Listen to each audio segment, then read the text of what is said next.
Hello and welcome back to Witchfix. This episode is going to be slightly different because it basically covers the part of something that I have so far played.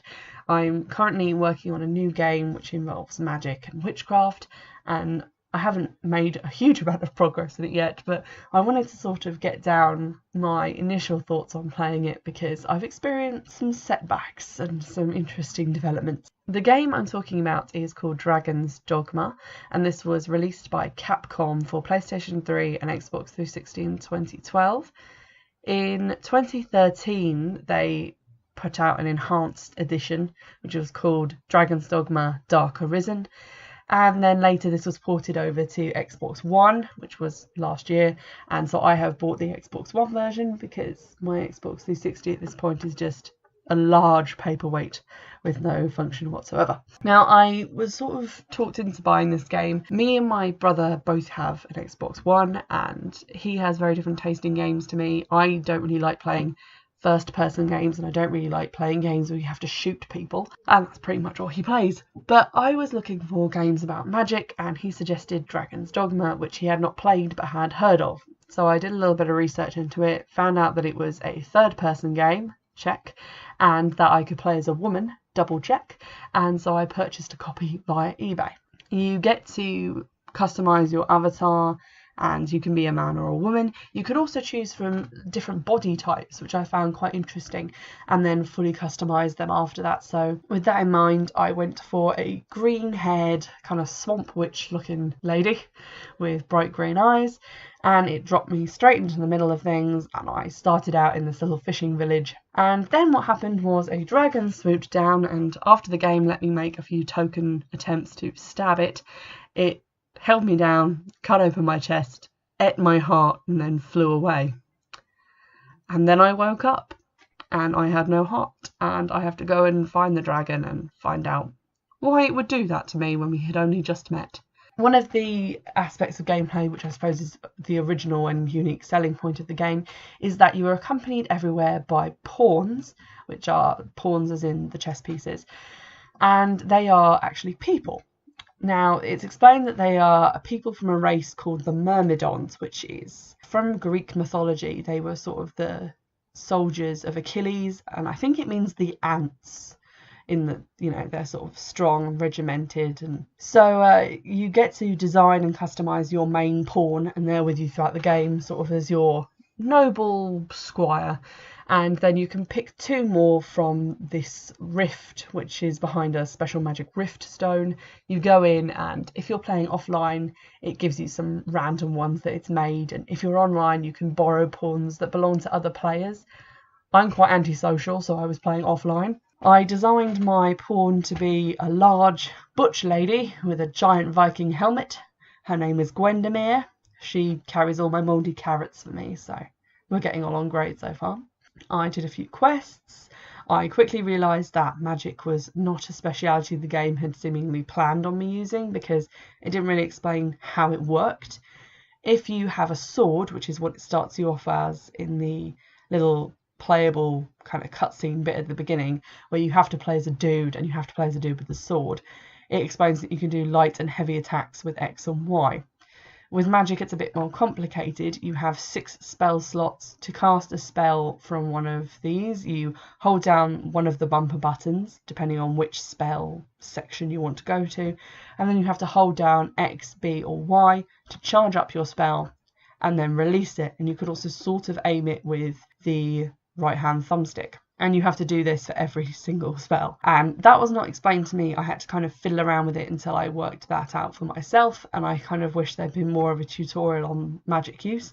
So go into it forewarned that magic is not something the game apparently plans on you doing. And it probably won't waste much time teaching you how it works.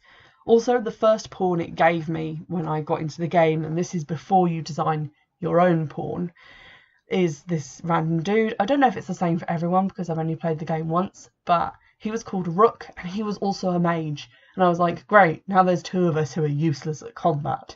So until I actually got the chance to design my own pawn, I was just kind of stuck with another mage. At present, I haven't really done a huge amount. I've made it from that small fishing village, done a few quests, and I've gone to the capital city of Grand Soren. Now, the reason I haven't made a huge amount of progress is because the game is unforgivingly hard. And I actually googled, why is Dragon's Dogma so hard? And found a huge number of topics started on discussion boards about this. So clearly I'm not the only one, and that made me feel better.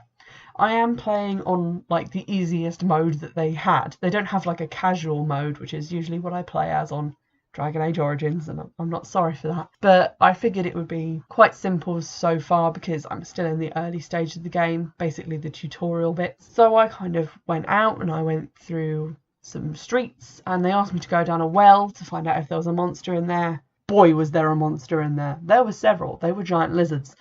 And then I left there, walked up a hill, and was promptly slaughtered by unkillable bandits, who then, to just try and get away from them, I had to kind of run round them in a big circle and then sprint back into town.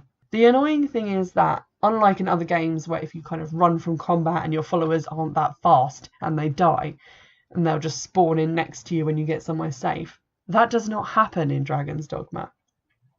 When your pawns go down in battle, they are represented by a little skull on the map, and you have to go and aid them, which is basically like lifting them up off the ground and they get half their health back. But if you run away because you can't keep them following you because they're not very fast, then they die, and then you're alone, and you have to find a rift stone to resummon them to you, which means that if you're a mage, you have to travel across the perilous countryside full of goblins, wolves, unkillable bandits, and the occasional chimera, just to try and find a place where you can summon up the people who actually know how to fight. At one point, I just got into Grand Soren. I picked up a quest to go and find a magic book. I was feeling pretty cocky because I just bought a new magic stick.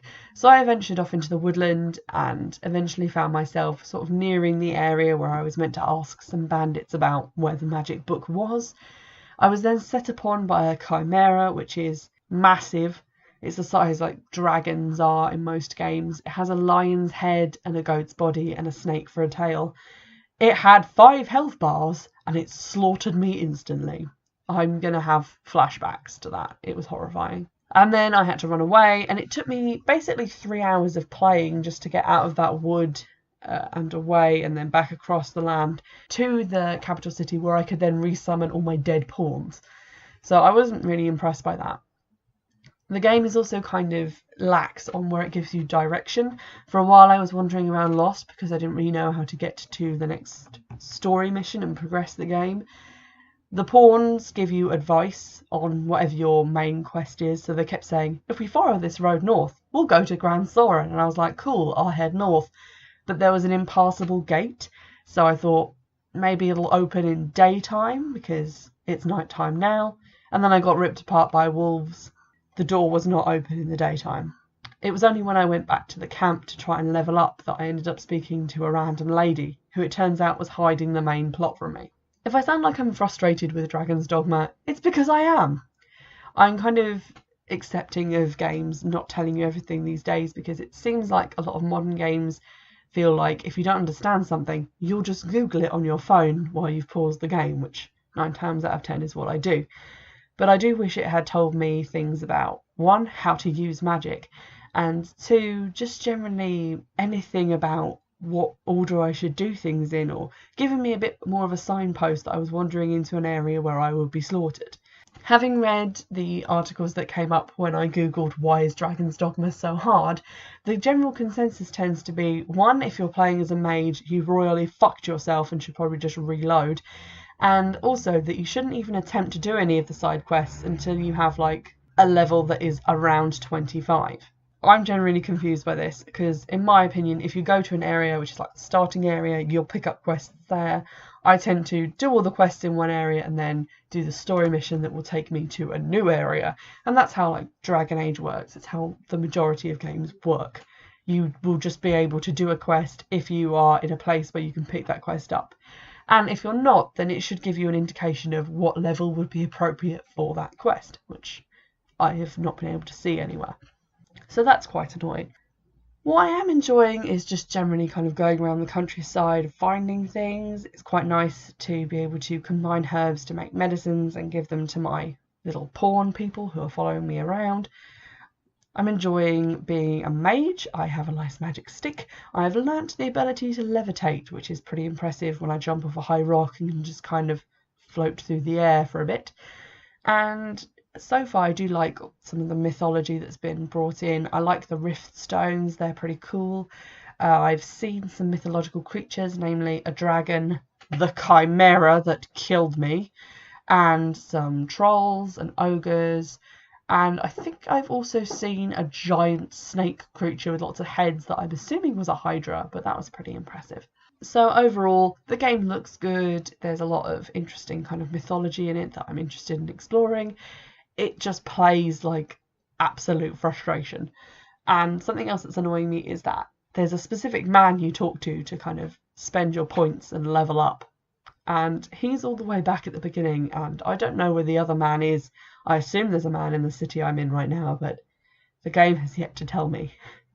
It's also yet to tell me which is the story mission that I should be working on, so that's fun.